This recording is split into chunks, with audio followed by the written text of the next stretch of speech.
What's going on, guys? It's Tdawgg. Welcome back to another installment of This Week in Valorant. With this week, it was a little quieter, kind of like last week. No like major crazy events going on.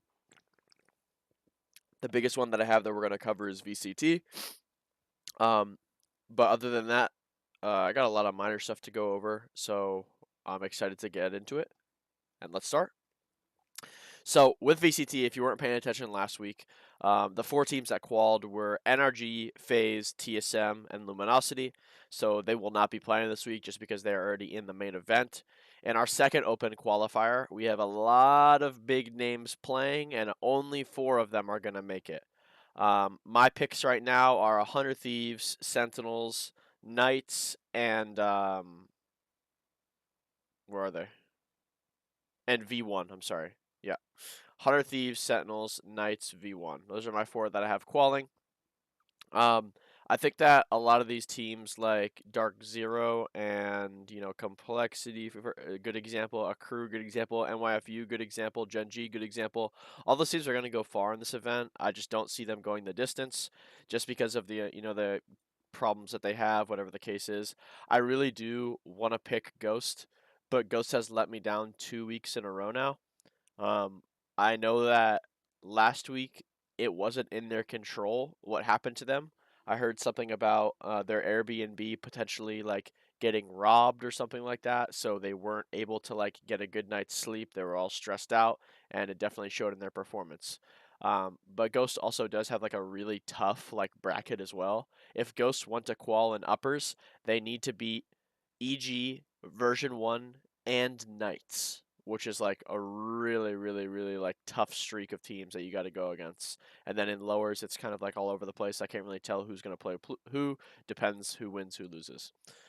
With VCT going on, I wanted to mention, Kanpeki's recent success with Sentinels. They finished top 8. They lost to Luminosity. Kanpeki had a really good showing, not only this series, but all tournament. I think that he is a really good slot in to where Sentinels are going. But the question is, what is the real issue for Sentinels? Was it just getting Zoms off the active roster? I don't really think so. I think they need a little more time to kind of, play together, mesh together. Obviously, Kanpeki knows TENS. I'm sure he knows all these players from playing Counter-Strike. But adding a coach is another big thing that Sentinels have done. So they have re-added Rawkus. The buyout problem that happened a couple months ago with FaZe is kind of out the window now. So Rawkus is back as a coach. This is really interesting to me. I think Rawkus is a good player. I think he's a smart player. I don't know how well he's going to instantly slot into this coach position. Last time he went to the coach slot, it had no impact. Okay.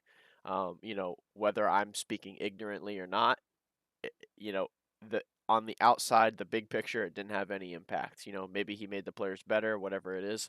I just don't really see Rawkus as this person who is going to take these players to the next level. And what I mean by that is the combined experience of TENS, Shazam, Sick, and Dapper kind of outweighs the game knowledge and other experience that Rawkus has. If you don't know anything about Rawkus, he was a player on FaZe. He played like the Sova initiator role. I don't think he was IGLing at the time. He could have been. From what I remember, it was Zachary, but it definitely could have been him as well. He comes from the Overwatch League. He was a support player, mostly known for his play on Zenyatta.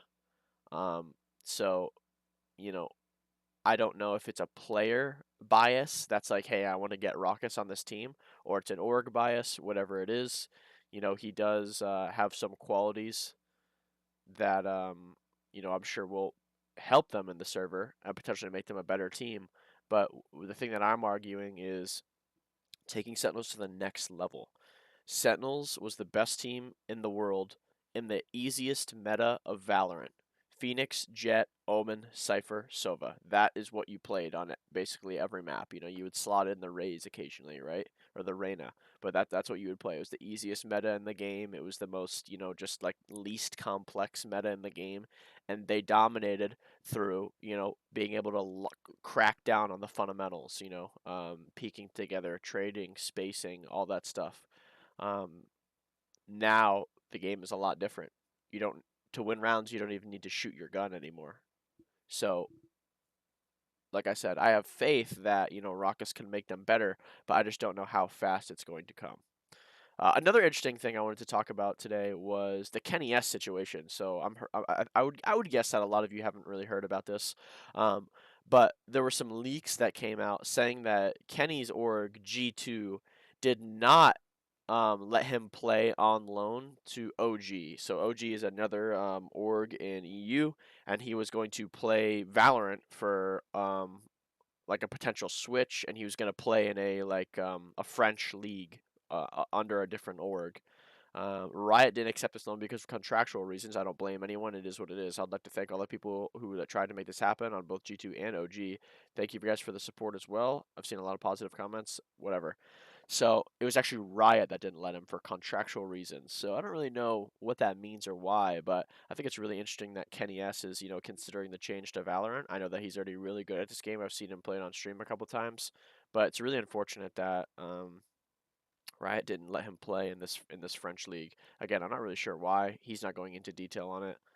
Um, but VCT and these big events, they're only going to keep getting harder. They're only going to keep getting harder, and this is a really good example of it. Just this bracket itself. I mean, 4 teams from this bracket have to qualify. I know you can't like actually see it all because of my like face cam, so I'll take a second to show you there. But 4 teams out of these 32 are going to qualify. Even the free agent teams on here are like, you know, really good. But just the amount of like signed teams that are still like, you know, trying to get in that close qual is it's literally just a dogfight. So the next thing I want to get into, next segment, I guess, we have a lot of like weird drama going on. Not necessarily drama, just people remember that on Twitter, you aren't a judge, you aren't a jury, you're not a lawyer, you're not any of that. Um, and what I've reiterated in the past 2 videos is, again, if you don't have anything nice to say, just what's the point of fucking saying it? So 181 Rays here. Let me go to another tweet that he posted. Itching to be controversial on this app. So he tweeted this, and then he sent out this tweet, which got a lot of attention. POV, you realize you have no talent in the gaming industry. So it's a tweet of someone named Angie, complaining that they were in Diamond, and then she then tweets that she has made an OnlyFans. Basically, all of the comments and all of the replies are making fun of this guy, calling him a pussy, you know, all this other shit. I think this is ironic as well. This is the same person who is like DMing her and unironically like typing meow, talking to a girl. Um, so you have to ask yourself the question, you know, what is the point of me posting this? You know, he has professional hater in his bio, so I understand that he probably doesn't even give a shit about this. But a girl making an OnlyFans, like it's not a big deal. It's just someone who is taking advantage of a situation or a time period, and they're making money off of it. So it's literally free money. I don't really know anything about OnlyFans other than the fact of how popular and viable it is. I've never bought anyone's OnlyFans. Um, I don't know anyone who has bought anyone's OnlyFans, but I do know that it is very, very viable. I've seen like tweets of like the top earners on OnlyFans, like the famous people who make them, um, like with the millions that they rake in. So it's like, you know, this person is a streamer. Um, you know, she makes an OnlyFans. Maybe her, you know, fan base will enjoy that content. I don't know what her fan base is like. I don't really know anything about her or this person. I just wanted to cover it, saying that there's no point to make this tweet. Someone is just, it's a side hustle. You know what I mean? It's like it's a side hustle. What's the bad thing about it? You know what I mean? Like, I guess maybe you could make the argument that it could be a little weird if like that person had like a boyfriend or something. Um, but at the end of the day, a relationship is a two-way street. Usually it's not just one person who makes the decisions, right? You usually talk about things. Um, but he just ends up posting he ends up posting this as well, apology / self reflection, and then it ends up being a YouTube video to Conor McGregor saying that From the bottom of my heart, I'd like to take this chance to apologize to absolutely nobody. The double champ. So it's actually pretty funny. But again, just no point to like make that claim on Twitter. You know what I mean? Like, there's no point to come at somebody. They're just trying to make somebody on the side. I think it's stupid. Now, the next thing I want to get into here is Okin FPS. Okin FPS. I don't have the screenshot of it or the tweet because it's been deleted. Okin has announced that he is retiring from Valorant, and he included in that he is mainly doing it because of his girlfriend and the constraint it is putting on his relationship. And he basically said that he values his relationship more than he does this game. A lot of people started flaming him, saying that, you know, his girlfriend is controlling him, saying that his girlfriend is not going to be with, they're not going to be together in a couple months or years. He shouldn't let his girlfriend make his decisions for him. And this is just another instance of, just because you read something or see something, it doesn't mean that you know the context behind it. Frankly, no one gives a single fuck about what you think or what you type on this app. And with that, people will just say whatever they want. So I think that this like little, you know, meme here is pretty funny. Twitter, the only place where well articulated sentences still get misinterpreted. You can say I like pancakes and somebody will say, so you hate waffles? So it's like, you know, it really is true where, you know, I like to see all the support in the comments about this because it really is just fucked up. These people are coming at his girlfriend, you know, calling her names and shit like that when it's just a personal decision. She voiced that they're having some financial problems. They both don't have a car. They can't really afford rent on their apartment. One of them has an eating disorder. So there's a lot of problems in their real life that they're trying to focus on and take care of rather than playing a video game competitively. Um, the only real time that I would kind of give someone flack for this is if Okin was like right on the cusp of like making it. So like if Okin was getting like good trials with like, you know, smaller signed teams, Sonics, Dark Zero, just two examples of teams who had rebuilds recently. If he was like in that group where he was like right there, he was right about to, you know, like make the next step, maybe I would consider holding on for a couple more months. But, you know, Okin is, you know, just another free agent player, right? He's just another good free agent player. There's nothing really that sets him apart from anybody else, in my opinion. So, you know, you do have to, you know, kind of like have a reality check, and you know, I respect him for doing this. You know what I mean? Um, a lot of people are in a position in real life where they think that they are good at the game and that they are in the tier 2 or tier 3 kind of like free agent scene, when in reality they are in between the ages of 16 to 20. They live at home with their parents. They have no bills or responsibilities. So all they do is wake up every day and play Valorant for 12 hours. Now, I'm not saying that as a diss. I live at home with my parents, okay? I pay rent, okay? I live at home. All I'm trying to say is just because you wake up and play the game every day, it doesn't mean that you are necessarily meant to do that. Um, just because you don't have any burdens or constraints in your real personal life, financially or, you know, whatever the case is, it doesn't necessarily mean that you are, you know, good at the game and that you are a, you know, valuable free agent who is going to make it. It is a very, very, very common, you know, kind of like fog that I see. Just because you grind doesn't mean you don't make it every day or make it. You know what I mean? It doesn't matter how many days, how many hours you put in. Sometimes it's just not meant for everybody. Sometimes you miss opportunities. Sometimes you miss chances. Okay, it's not only about your skill. It's there's a little bit of luck involved. There's a little bit of chance. There's a little bit of being in the right place at the right time. So I think that anyone who sends hate to Okin or his girlfriend is really weird.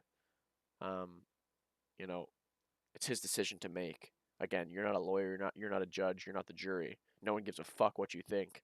So when you continue to, you know, spew garbage, you know, on the Twitter timeline, what's the point? What are you typing for, right? Like, he's making that decision. You're not going to change his mind. And I can guarantee you that Okin doesn't give a fuck what you think either. Sorry. Now, getting into another, kind of drama segment, I wanted to go over something that happened to me yesterday. I don't really want to go over clips or anything, or go over this, like, very long, just because I don't want to give this weird lizard person any attention. But it's the first time I've ever been stalked by someone. Their name is Chig Bepis. They are watching my stream and Q sniping my ranked games, and then they're saying obscene things to me and the person that I'm queued with. So yesterday I was queued with Knights Frosty. I'm sure most of you know that name. I started off the game by asking him to play a different bomb site. He said, "No, I don't care what you think." And then I said, "Okay." And then I muted him and I ran it down. I noticed that the enemy team was talking about me in all chat, like they were talking to another person, but there weren't any messages there. So I knew that he was, talking about me to the other team. So I unmuted him and I say, "What the fuck are you saying? Are you like talking shit? Like, what's going on?" He then calls my duo a rapist. He calls me a bad person for supporting a rapist. He then calls me fat.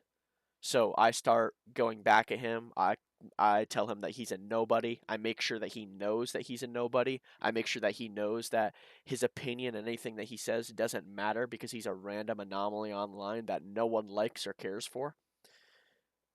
And then he proceeds to call me out and saying that I'm playing victim. And then proceeds to do what I've tweeted here, which is Q snipe me and try to throw my games.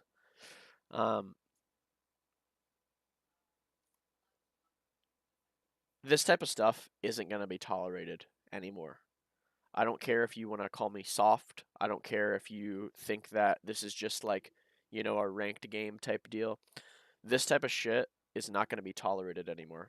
And the reason that I mentioned that you are not a judge, jury, or lawyer on Twitter or any platform is exactly this.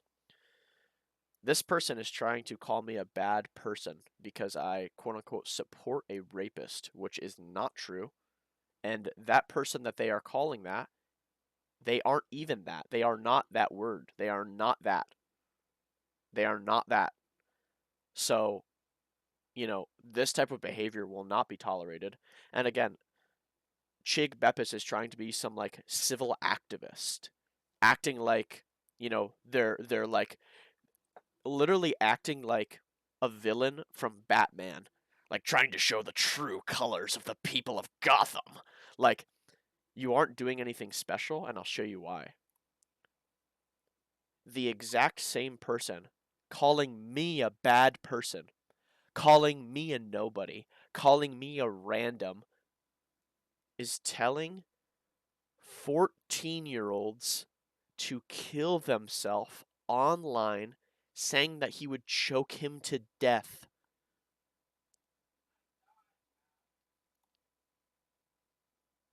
That's the same person calling me a bad person.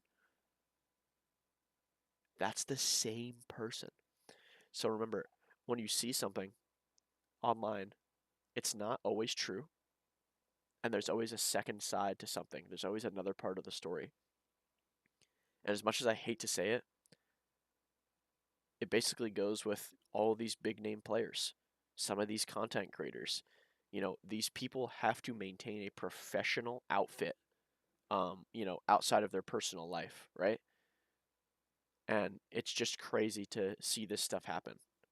The just like complete two-faced weirdness that happens online. I wanted to show another example here. I ended up actually tweeting about this person a week ago, Smokey the Bear. You sound like you want to slit your wrist and bleed out in a Yeah, I bet that's really funny. That's really funny. Must be horrible if you're this. So he tells Addison here that he quote unquote sounds like he wants to slit his wrists and bleed out in a bathtub. Your life must be horrible. So it's like, Smokey the Bear is someone who actively like tries to scrim and get on teams and compete playing this game. And this is how he acts. This is another example of someone who has no responsibilities, no burdens in real life placed on him. He sits at his computer and he rots away playing all day and night, and he's accomplished nothing and he never will. It's the same exact thing with this Chig Beppis guy. You know what I mean? Lives at his parents' house. He eats 3 home cooked meals a day. Okay. He's got a pencil neck. If he took his shirt off, I could probably see his heart beating. He's so malnourished. He probably only eats chicken tenders with honey mustard and french fries. These are the people who are talking shit online. These are the people making claims. These are the people deeming others good and bad. So again, don't stand for this shit. Um, hats off to Addison for taking time out of his day to clip this and put it on Twitter. Um, I know that there have been some replies, I believe, from NPC Sarah is her name. I'll try to find it.